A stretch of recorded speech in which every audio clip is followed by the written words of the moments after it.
Bienvenue dans votre session « Comment je prescris une activité physique ?» Et pour cela, il vous faut 3 temps.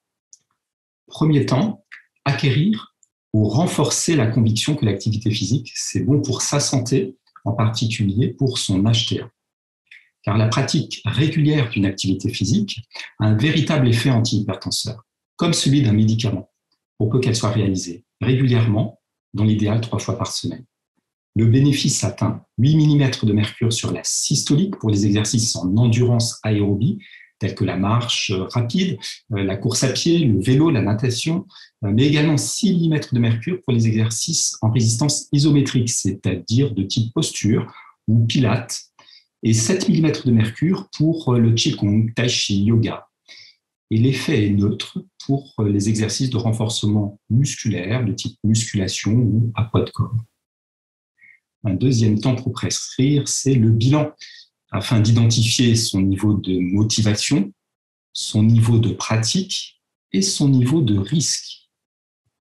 La motivation, comme pour l'arrêt du tabac, le mini-conseil est délivré et on en reste là si la réponse est non.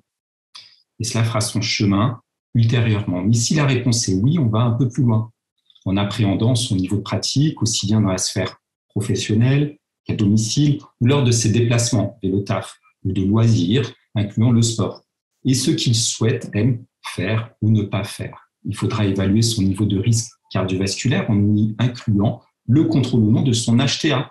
Si l'HTA n'est pas contrôlé, les intensités élevées seront proscrites, mais les intensités modérées au seuil de l'essoufflement seront toujours possibles, d'autant plus que l'activité physique contribue à normaliser la pression artérielle en cas d'HTA résistante.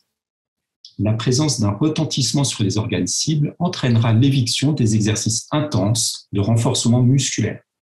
Et il faudra aussi évaluer son niveau de risque ostéo-articulaire et neuromusculaire. Un élément clé, quelle que soit l'activité physique, sera de toujours maintenir un flux respiratoire. Ne jamais bloquer, et cela s'apprend. Autre point de vigilance, l'hypotension orthostatique en cas de changement rapide de position, et aussi la problématique des fluides urinaires, d'autant plus sous un traitement diurétique.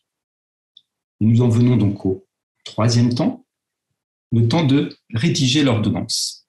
Rédiger l'ordonnance de façon classique, ou bien suivant le modèle du décret d'application de la loi encadrant la prescription d'activité physique en cas d'ALD, que l'on peut étendre à l'HTA, vu qu'aucune prise en charge financière n'a été prévue. Et cette ordonnance va comporter 3 choses. L'activité physique en elle-même, bien sûr, mais aussi les limitations et le professionnel requis. Alors, il faut une activité physique plaise à notre patient afin qu'elle s'inscrive dans la durée, tout en privilégiant, bien sûr, des exercices en aérobie. Elle associera volontiers du renforcement musculaire, mais aussi yoga, méditation. Les limitations identifiées seront celles de la personne et de son environnement. Et elles définiront ensuite à quel professionnel l'adresser. Ainsi, des limitations importantes au décours d'une pathologie aiguë relèveront d'un kiné ou d'un ergothérapeute. Une pathologie chronique stabilisée relèvera d'un enseignement en APA. Ceux-ci sont titulaires d'une licence ou d'un master en sciences du sport, STAPS. Un patient avec une HTA simple relèvera d'un professionnel de l'activité physique qui aura acquis une compétence en sport santé reconnue par un diplôme ou une fédération qu'il exerce à son compte dans une structure, une salle de sport ou dans un cadre associatif.